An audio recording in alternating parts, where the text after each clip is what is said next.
What is up, all you asshats out there at the asshat stratosphere watching at Asshat Podcast on YouTube? This is the Fairchild, and I'm here to talk about a very special movie from my childhood and my youth, starring Johnny Knoxville. Yes, that Johnny Knoxville of Jackass fame and popularity.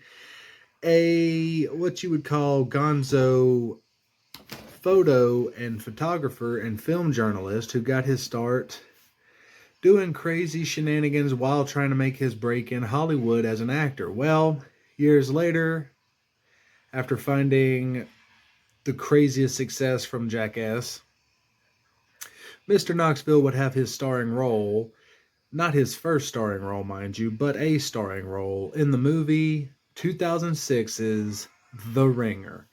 This movie, me and my friends probably got stoned and watched this movie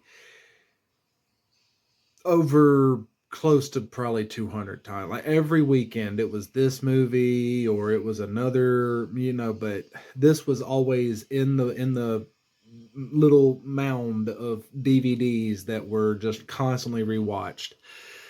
This movie was so funny. So what it's about, Johnny Knoxville is a guy who's trying to work his way up in life. He's got an office desk job. He's trying to work his way up the ladder in that company, but he's given a task. Basically, it's one of those scenarios of, you want this raise? Well, we've got somebody we kind of need to get rid of, but none of us here want to do it. So if you get rid of them, the promotion is yours. Well, he has to fire somebody he actually really likes, the custodian that works for the building. And as he's basically firing him, he's guilted into trying to help the man get a better job. So he gets him a job at his apartment complex, being a maintenance man, gardening and groundskeeping and whatnot. And apparently he has a little mishap where he chops off a few parts of himself. I won't give away what. But basically now he can't afford the health insurance, especially because now he has lost that job that provided the health insurance, the job Johnny Knoxville had to fire this character from, and the job Johnny Knoxville got him at the apartment complex did not provide health benefits. So now Knoxville, in order to help save his friend's body parts, has a little while to figure out a way to come up with the money. Well, his uncle, who is a loan shark guy who's always in gambling debts and stuff, is trying to come up with a way to make his money and to pay off the people that he owes his debts to. Well, he decides he wants to bet on the Special Olympics. And who does he know that can qualify for the Special Olympics?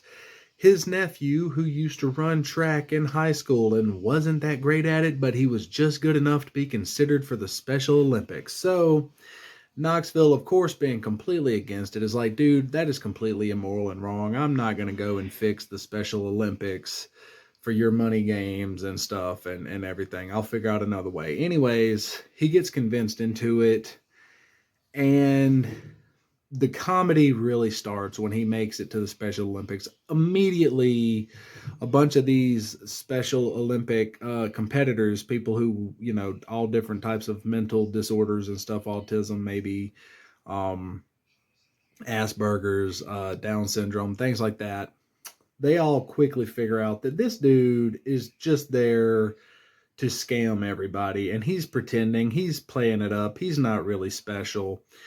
So, but then they realize the reason he's there is to win, and they really want to help him win because they're sick and tired of this one guy who every year is a complete jackass and he wins all the games and all the stuff. He's a special Olympian.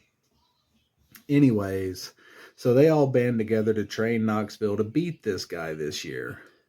It makes for so much fun, so much just outrageous comedy and just humor in this. And they don't poke fun.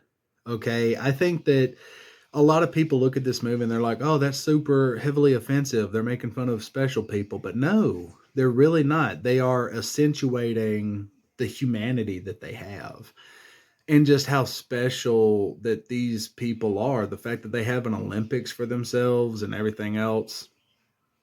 And really, it shows you how people, normal people in society, will treat others that they don't understand. So I think that the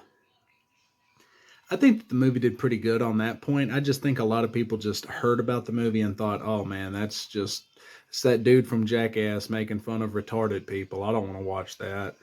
But no, this movie's really, it's a gem. It's hilarious. It has a good undertone message.